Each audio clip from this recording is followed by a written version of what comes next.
চাদর, বলেন এটার নাম কি? উদাহরণ, যদিও বাস্তবে এটা কাগজ। আচ্ছা, মুরব্বীরাও বুঝবেন, যুবক ভাই তোমরা যারা স্কুলে পড়ো, কলেজে পড়ো, মাদ্রাসায় পড়ো, তোমরাও বুঝবা। এই ছোটবেলাতে একটা বল পাওয়া যেত, এর নাম হচ্ছে পিং পং। নাম শুনছেন পিং পং বল? ওই পানিতে দিলে রবারের মতো ছোট্ট ছোট্ট বল, লাল, কালো, সাদা, বিভিন্ন রঙের হয়, পিং পং বল।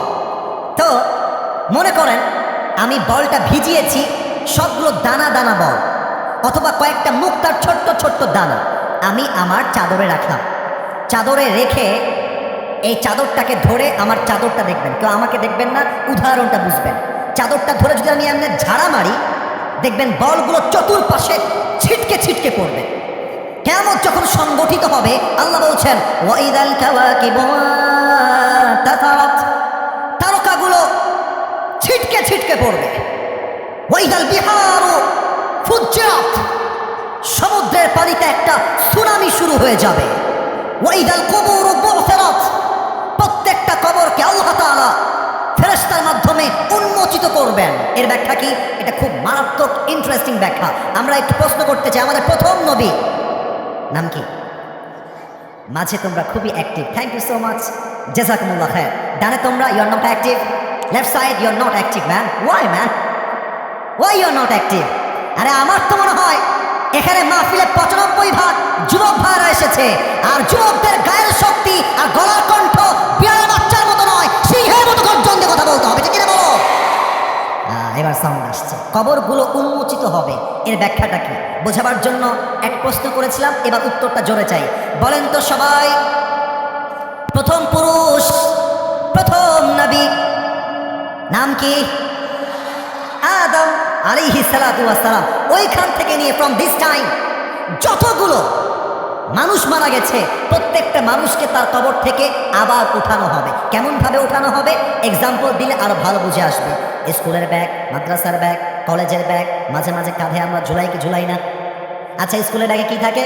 বই থাকে, রাবার থাকে, পেন্সিল থাকে, জ্যামিতি বক্স থাকে, আবার ওই স্কুলের ব্যাগের ভেতরে সাইকেলের চাবিটাও থাকে।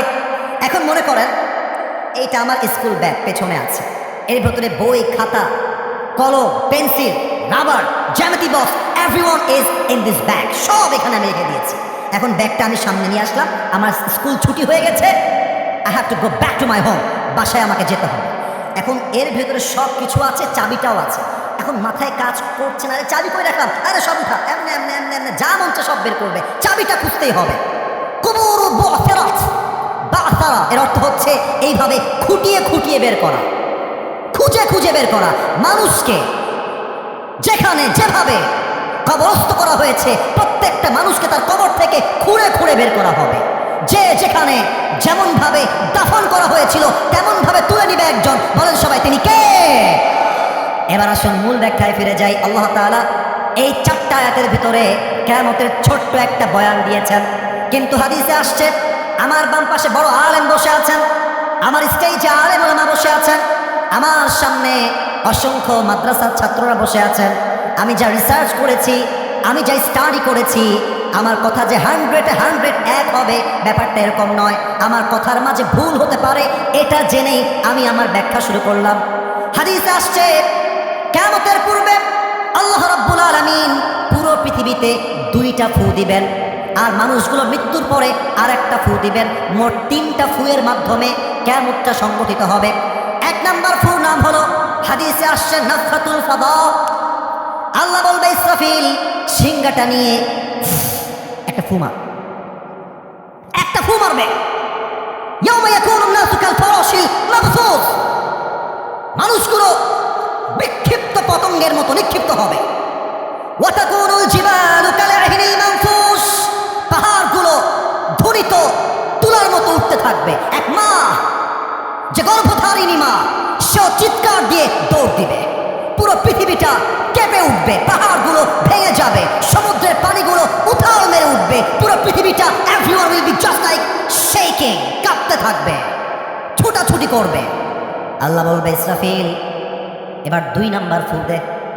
ফু দেওয়ার সাথে সাথে মানুষ, জিন, বাঘ, ভাল্লুক, হরিণ, পাখি, পক্ষী সব শেষ। 2য় নাম্বার ফু।